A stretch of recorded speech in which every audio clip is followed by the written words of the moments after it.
Dewa Medis Terkuat. Bab 343. Xiao Chen meninggalkan kota kematian dan menuju utara menuju Huadi, ibu kota Kaisar Barat. Para elit Kekaisaran Barat di gedung parlemen semuanya telah runtuh karena putus asa. Dia datang. Apa yang harus kulakukan? Apa yang harus kulakukan? Kita celaka. Bahkan formasi ledakan tidak dapat membunuhnya. Jika kita naik, kita pasti akan mati tanpa tempat pemakaman. Sudah berakhir, semuanya sudah berakhir. Kita seharusnya tidak memprovokasi Xiao Chen. Memprovokasinya. Semua yang kita miliki akan hancur. Kita sendiri yang memilih jalan kehancuran.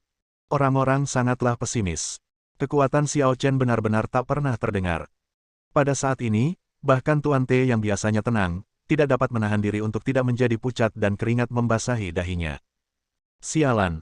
Bagaimana mungkin orang sebangsa Yan ini begitu kuat?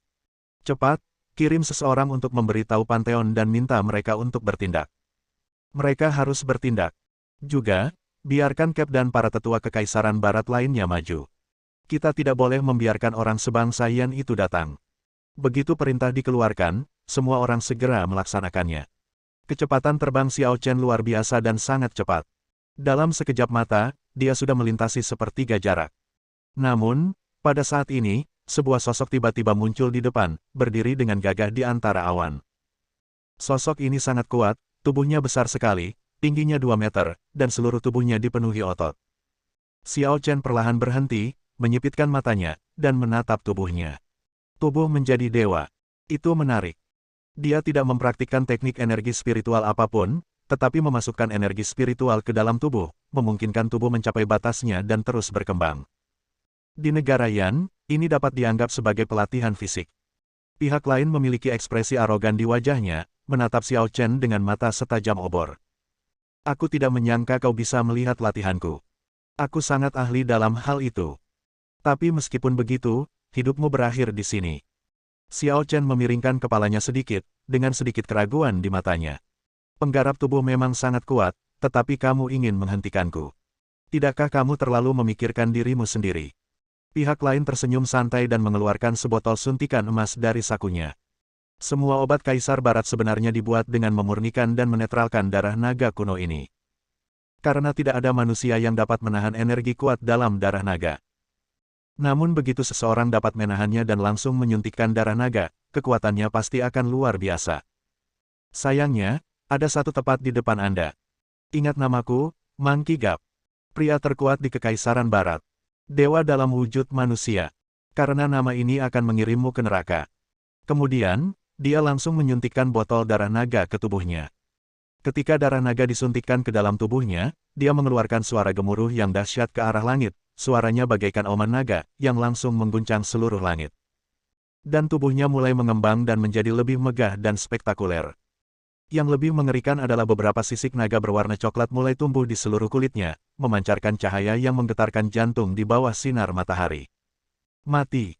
Karp menghentakkan kakinya, dan penghalang ruang itu tampaknya tidak mampu bertahan. Mulai retak sedikit setelah diinjaknya. Pada saat yang sama, tubuhnya langsung muncul di depan Xiao Chen. Napas naga itu begitu panas, mencapai lebih dari 1000 derajat Celcius. Orang biasa akan langsung terbakar sampai mati di tempat.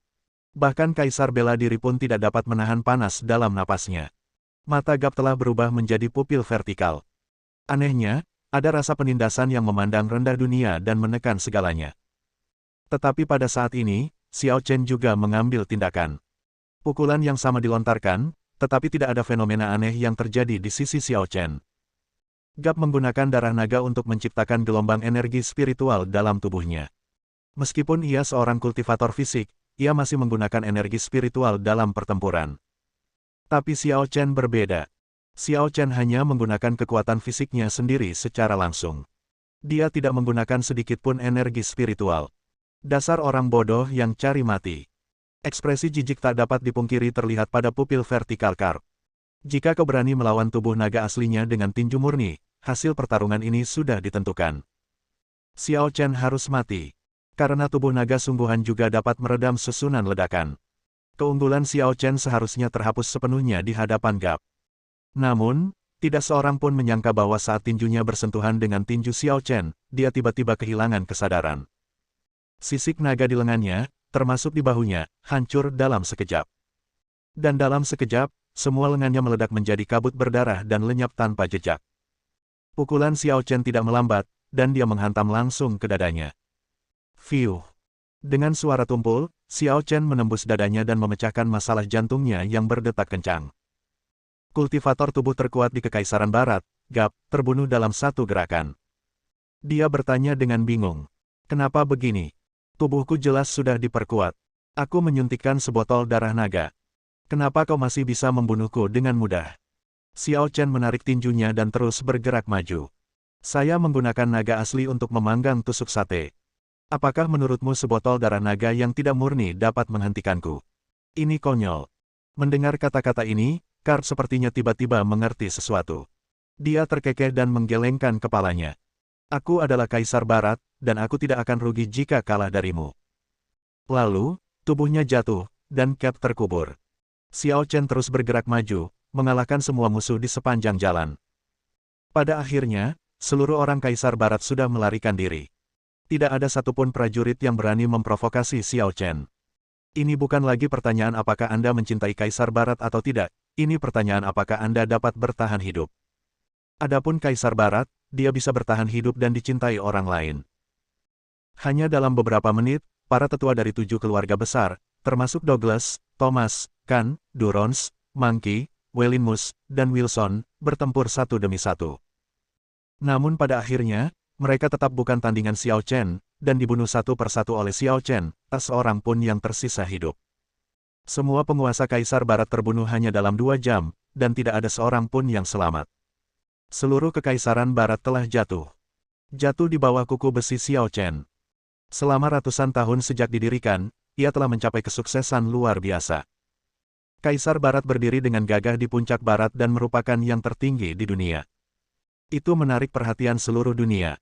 Sekarang, semuanya sudah berakhir. Namun Xiao Chen belum mencapai kemenangan akhir. Karena pada saat ini, di atas Huadi, awan gelap berkumpul dan guntur bergemuruh. Beberapa kekuatan di atas alam dewa terus berputar dan mengepung, melindungi Hua Cheng dengan erat. Kaisar Barat, penguasa kuil para dewa ada di sini. Bab 344. Awan gelap berputar-putar di langit di atas Huadi, dan angin kencang serta petir saling terkait satu sama lain. Kekuatan dahsyat yang tak terhitung jumlahnya menyebabkan pemandangan mengerikan yang menakutkan. Tampaknya ada kekuatan yang tidak dapat dijelaskan di langit yang dapat menghancurkan segalanya. Langkah Xiao Chen terhenti tiba-tiba saat mereka mencapai langit di atas Huadi. Aku tidak pernah menyangka kalau Kaisar Barat benar-benar punya rencana cadangan. Begitu dia selesai berbicara, satu demi satu sosok perlahan muncul dari balik awan, dan setiap sosok dipenuhi dengan momentum yang tak tertandingi. Tekanan yang berasal dari setiap figur cukup untuk membuat jantung seseorang berdebar. Dewa Angin Serioel siap bertarung, dasar bajingan negeri Yan, berhentilah bersikap lancang. Ketika Ares, sang dewa perang, pergi berperang, siapa yang berani bertindak arogan? Hercules akan bertarung, orang-orang Yan, mengapa kalian tidak segera berlutut? Seseorang memegang trisula. Seseorang memegang pedang. Seseorang memegang cambuk petir. Setiap orang memiliki penampilan yang berbeda-beda, tetapi kekuatan mereka semua berada di atas alam dewa. Warga Yan, berhenti. Kalian tidak diizinkan untuk menyerbu tempat ini. Xiao Chen berkata dengan acuh tak acuh. Bisakah kamu melakukannya? Semua orang berbicara perlahan. Tahukah kau siapa kami? Kami adalah dewa-dewa Kekaisaran Barat. Di seluruh Kekaisaran Barat, hanya ada segelintir makhluk yang dapat berdiri bahu-membahu dengan kami. Kebesaran kami tak tertandingi olehmu. Kau hanya layak melihat sosok-sosok agung kami dan merangkak di hadapan kami. Kamu bisa mencobanya. Coba saja. Begitu dia selesai berbicara, Xiao Chen menjentikkan jarinya dan sebuah cahaya tajam tiba-tiba menerobos udara dan langsung menuju ke makhluk yang memegang trisula. Itu Poseidon, Dewa Laut. Di antara Kaisar Barat, dia adalah dewa yang mengendalikan lautan. Berlatih di laut selama bertahun-tahun, kekuatannya tak terbatas. Melihat seluruh panteon Kaisar Barat, kekuatannya terkenal. Melihat serangan Xiao Chen datang padanya, dia tidak terburu-buru. Sebaliknya, dia menyapu dengan trisula di tangannya untuk memblokirnya. Bajingan dari negara Yan, trisula Dewa Laut kita Poseidon sangat kuat. Trisula itu terbuat dari besi meteorit berusia 10.000 tahun. Satu gerakan saja sudah cukup untuk mengguncang lautan. Aku menggunakannya untuk menghadapimu hari ini, dan itu adalah suatu kehormatan untukmu. Begitu dia selesai berbicara, serangan Xiao Chen telah tiba. Hanya dalam 1 detik, serangan itu benar-benar memotong trisula lawan, dan pada saat yang sama, memotong leher lawan. Para dewa lainnya semuanya bingung, tetapi Xiao Chen hanya mengangkat bahu. Sepertinya dia tidak sekuat yang dikatakannya. Semua orang berkedut hebat, tapi segera menenangkan diri lagi. Orang ini sangat kuat. Kita tidak boleh meremehkannya. Semuanya, kumpulkan kekuatan suci kalian dan gunakan itu untuk menekannya. Aku tidak percaya. Apakah dia masih bisa tak terkalahkan dan abadi? Apakah dia bisa menahan serangan kita semua? Dalam sekejap, semua Dewa Kaisar Barat dengan cepat menggabungkan kekuatan, berkumpul bersama, dan menyerang serempak. Energi spiritual yang besar, seperti gelombang, menelan langit dan bumi, menghancurkan segalanya dengan kejam, dan menyerbu ke arah Xiao Chen. Lawan-lawannya semuanya adalah dewa sungguhan. Saat mereka menyerang, penghalang ruang tidak dapat menahannya sama sekali dan retakan pun bermunculan. Xiao Chen memandang serangan yang datang padanya dengan tenang. Tepat ketika semua orang menyerang, Xiao Chen akhirnya bergerak. Itu hanyalah pukulan yang ringan sekali, bahkan tinjunya terlihat lembut dan tak berdaya. Akan tetapi, pukulan itu setelah dilancarkan, seketika mematahkan gerakan gabungan para dewa milik Kaisar Barat. Ledakan. Dengan suara keras, ruang bergetar hebat, dan semua dewa Kaisar Barat terdorong mundur pada saat yang sama. Semua orang pingsan. Bahkan dengan kekuatan semua dewa dari Kekaisaran Barat yang bersatu, mereka tetap bukan tandingan orang ini. Di manakah puncak kekuatannya? Mengerikan sekali. Xiao Chen meletakkan tangannya di belakang punggungnya dan berjalan maju perlahan. Setiap langkah yang diambilnya menempuh jarak 10.000 meter. Dalam beberapa saat, dia telah tiba di depan aula parlemen Kekaisaran Barat. Berhenti. Sang Dewa Perang Ares, mengumpulkan keberaniannya, mencoba menghentikan Xiao Chen, tetapi sebelum ia bisa mencapai Xiao Chen meninju dadanya. Dewa Angin Serioel mengikutinya dari dekat, tetapi sebelum dia tiba, kelopak mata Xiao Chen bergerak sedikit, dan beberapa sinar dingin menyambar, langsung memotong tubuhnya menjadi beberapa bagian. Kemudian muncul orang ketiga, orang keempat, dan orang kelima. Segalanya tampak baik-baik saja, tetapi kenyataannya itu hanya terjadi dalam sedetik. Xiao Chen membunuh beberapa dewa Kaisar Barat hanya dalam 1 detik. Semudah menghancurkan sekelompok semut.